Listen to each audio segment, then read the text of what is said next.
بسم اللہ الرحمن الرحیم۔ سویز کینال مصر میں واقع ہے۔ یہ ایک مصنوعی یا مین میڈ آبی گزرگاہ ہے جو وادی سینا کے ساتھ ساتھ واقع ہے اور بحیرہ احمر یا ریڈ سی کو بحیرہ روم یا میڈیٹرانین سی کو ملاتی ہے۔ یہ آبی گزرگاہ دنیا میں جتنی بھی موجود آبی گزرگاہیں ہیں ان میں سب سے لمبی ترین اور مصروف ترین نہر ہے۔ اس کی کل لمبائی 193 کلومیٹر یا 120 میل ہے۔ یہ نہر سطح سمندر پر بنی ہے۔ اس کا مطلب یہ ہے کہ جہاز کو اس میں سے گزرتے وقت کسی خاص تکنیک کے ذریعے بلندی پر نہیں لیا جاتا، جیسے کہ پاناما کینال میں کیا جاتا ہے۔ اس کی وضاحت پاناما کینال کے بارے میں ویڈیو بنا کر ضرور کروں گا انشاءاللہ۔ یہ دنیا کی مصروف ترین آبی گزرگاہ یا واٹر وے ہے۔ یہاں دنیا کی تجارت کا 12% گزرتا ہے، جبکہ دنیا کا 30% کنٹینر والیوم بھی یہاں سے گزرتا ہے۔ سویز کینال مشرق بعید، جنوبی ایشیا، مشرقی افریقہ اور مشرق وسطیٰ سے یورپ جانے والے بحری جہازوں کا سفر اوسطاً 3 گنا کم کر دیتی ہے۔ مثال کے طور پر اگر کسی شپ نے کراچی کی بندرگاہ سے لندن تک کا سفر کرنا ہے تو اس کے لیے 2 راستے ہیں۔ ایک تو براستہ سویز کینال ہے اور دوسرا راستہ جنوبی افریقہ ہے۔ سویز کینال اگر براستہ سویز کینال شپ سفر کرتا ہے تو اس کو 11,600 کلومیٹر کا سفر کرنا پڑتا ہے، اور اگر یہی سفر وہ براستہ جنوبی افریقہ کرتا ہے تو اسے 19,800 کلومیٹر کا طویل سفر طے کرنا پڑتا ہے۔ اور بحری جہاز کی اوسطاً رفتار اگر 13 ناٹ سے پیمائش کریں تو جنوبی افریقہ کے راستے جہاز کو تقریباً 1 ہفتہ زیادہ سفر کرنا پڑتا ہے، جو کہ بہت سے اخراجات کا باعث بنتا ہے، جس میں شپ کے عملے کی تنخواہیں اور آئل کی کنزمپشن ہے جو شپ نے کرنی ہے، تنخواہیں اور ان کا جتنے اخراجات شپ کے چلانے میں آتے ہیں وہ سارے 1 ہفتہ کے لیے ایکسٹرا کرنا پڑتے ہیں اگر وہ جنوبی افریقہ سے گزرتا ہے۔ اور اس کے ساتھ ہی بحری قزاقوں کا خطرہ بھی بڑھ جاتا ہے جب وہ ساؤتھ افریقہ سے گزرتا ہے۔ سویز کینال کے بارے میں بنیادی معلومات کچھ اس طرح سے ہیں کہ اس کی لمبائی 193 کلومیٹر یا 120 میل ہے، اور اس کو 1869 میں جہازوں کے لیے اوپن کیا گیا۔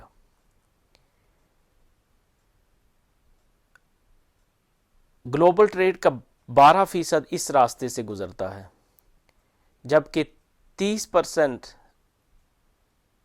گلوبل کنٹینر والیوم بھی یہاں سے گزرتا ہے۔ کنال سے تقریباً 52 شپ روزانہ گزرتے ہیں۔ مصر سویز کینال سے روزانہ اوسطاً $15 ملین کماتا ہے۔ شپ کے سائز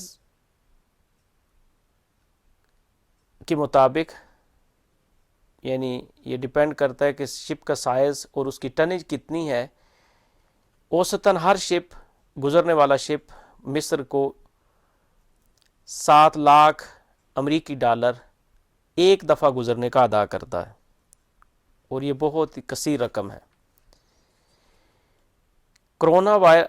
کرونا وائرس کے کرائسس کے باوجود مصر نے 2020 میں 5.6 بلین امریکی ڈالر ریونیو کمایا اس سویز کینال کے ذریعے۔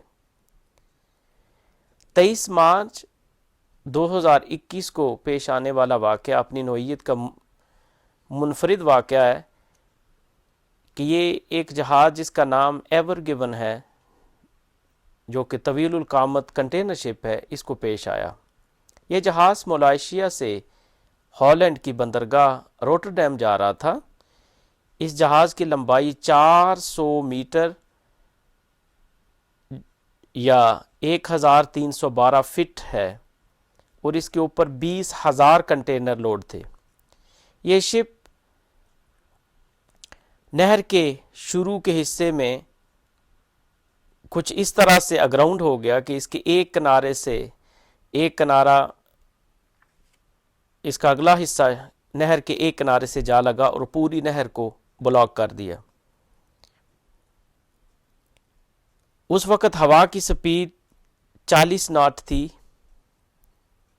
اور ہوا کی سپیڈ کی وجہ سے اور اس کی اندرونی خرابی کی وجہ سے شپ اگراؤنڈ ہو گیا۔ یہ واقعہ سویز کنال کی 152 سالہ تاریخ کا پہلا اور منفرد واقعہ ہے، اور وہ بھی 21ویں صدی میں کہ اس جہاز کو اگراؤنڈ کو دوبارہ فری فلوٹ کرنے کے لیے 5 دن کا طویل وقت لگ گیا، اور اس 5 دن کی وجہ سے پوری ٹریفک دونوں طرف سے رک گئی کہ جو بحیرہ روم یا میڈیٹرانین سی سے انڈین اوشن کی طرف آنا چاہ رہے تھے، ریڈ سی کی طرف آ رہے تھے، وہ اپنی جگہ پہ بلاک ہو گئے، اور جو ریڈ سی سے میڈیٹرانین میں جا رہے تھے وہ اپنی جگہ پہ بلاک ہو گئے، اور یہ 5 دن تک یہ بلاکیج جاری رہا، اور اس کو ہٹانے میں ان کی مصر کے کافی اخراجات بھی آئے اور ان کی کافی بدنامی بھی ہوئی کہ ان کو کہ یہ واقعہ کیوں پیش آیا۔ اب مصری حکومت اس کی تحقیقات کروا رہی ہے کہ واقعہ کیوں پیش آیا، کیونکہ ساتھ ہی اس بلاکیج کے ساتھ ہی اسرائیل نے سویز کینال کا متبادل بنانے کی باتیں بھی شروع کر دیں۔ گو کہ یہ